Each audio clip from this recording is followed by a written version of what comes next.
जब से भारत चीन सीमा पर झड़प हुई है और तनाव बढ़ा है, तब से कांग्रेस के नेता राहुल गांधी लगातार केंद्रीय सरकार को और ओवरऑल जो है मिलिट्री को हतोत्साहित करने में कोई कसर नहीं छोड़ रहे। उनका टारगेट तो मेनली बीजेपी और केंद्रीय सरकार है, लेकिन जब वो उसके बारे में कुछ कहते हैं तो अल्टीमेटली वो आर्मी को हतोत्साहित करने वाली बातें होती हैं।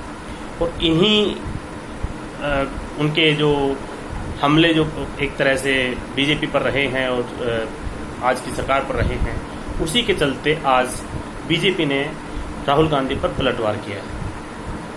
अब पलटवार ये किया है क्योंकि पिछले तकरीबन 1 महीने से राहुल गांधी जो रक्षा मामले हैं उन पर बात कर रहे हैं, भारत चीन संबंधों पर बात कर रहे हैं और एक तरह से अटैकिंग मूड में थे नरेंद्र मोदी पर और भारतीय जनता पार्टी की सरकार पर। लेकिन आज बीजेपी के जो प्रेसिडेंट हैं उन्होंने कहा है कि राहुल गांधी को इस मामले में बोलने का कोई अधिकार ही नहीं है, क्योंकि राहुल गांधी संसद की जो समिति है डिफेंस पर, यानी रक्षा मामलों पर जो संसदीय समिति है, जिसमें सभी पार्टियों के कुल मिलाकर के सांसद होते हैं और लोकसभा और राज्यसभा से दोनों से सांसद होते हैं, तो जो संसदीय मामलों की समिति है उसमें 31 लोग जो है उसके मेंबर हैं, 21 जो है लोकसभा से और 10 राज्यसभा से। तो लोकसभा से जो मेंबर हैं उसमें राहुल गांधी भी एक उसके सदस्य हैं।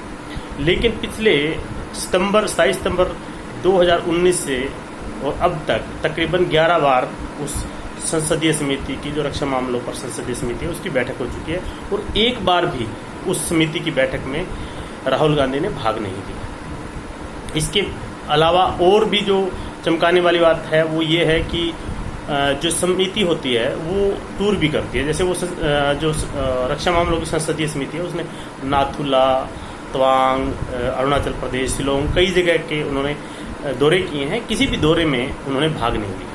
तो एक तो आप संसदीय समिति में हो जो रक्षा मामलों की है, उसमें आपने कोई फीडबैक नहीं दिया, उसमें कोई आपने पार्टिसिपेट नहीं किया, उसमें एक बार भी आप शक्ल दिखाने भी नहीं गए, और उसके बाद आप पूरे देश की जो सेना है और सरकार है उस पर आप उंगली भी उठाते हो, उसको हतोत्साहित भी करते हो।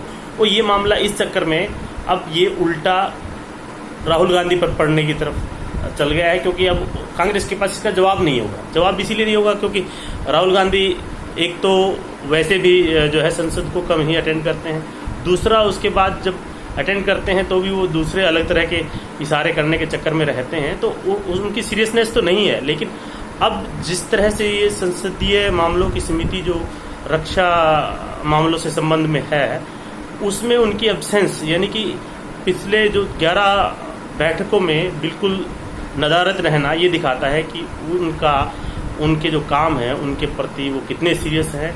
और वो उनको जो कुछ बना करके दे दिया जाता है वो बोलने लग जाते हैं। वो ये नहीं देखते कि भाई मैं कर क्या रहा हूँ और मैं कह क्या रहा हूँ। तो इस चक्कर में अब राहुल गांधी फंसते नजर आ रहे हैं और बीजेपी इसमें घेरने के लिए छोड़ेगी नहीं। और आम आदमी को भी ऐसा लगता है जब आप कुछ कहते हो और करते कुछ और हो तो कोई आप पर क्यों विश्वास करेगा। तो राहुल गांधी को आगे से जब भी बोले तो ये जरूर सोचना चाहिए। और ये राहुल गांधी नहीं, ये हर आदमी पर लागू होता है। कोई भी आदमी किसी विषय पर जब बोलता है तो उसकी कथनी और करनी में कितना फर्क है ये उस व्यक्ति की वास्तविकता के बारे में बताता भी है, और उस पर जो दूसरे लोग हैं विश्वास भी उसी हिसाब से करते हैं कि वो उसने कहा क्या था और वो करता क्या है। तो देखते हैं कि बीजेपी अब इसको कितना उसके मतलब कांग्रेस के पीछे पड़ेगी या कांग्रेस इसको कैसे अपना डिफेंस लेकर के चलेगी। ये अब आने वाले दिनों में भारत चीन का मामला जब तक, वैसे तो सिचुएशन वहाँ पर डिफ्यूज हो रही है, लेकिन देश में तो पॉलिटिक्स में कोई आदमी अपना मौका छोड़ता नहीं है। जैसे भी उसको मौका मिलता है, चाहे वो राष्ट्र का अहित ही क्यों न कर बैठे। और जो राहुल गांधी है इस मामले में एक मतलब उम्दा खास उदाहरण है, जो हमेशा सेल्फ गोल करने के लिए जाने जाते हैं। तो उन्होंने एक बार फिर से ऐसा ही काम किया है जो हम सबके सामने है।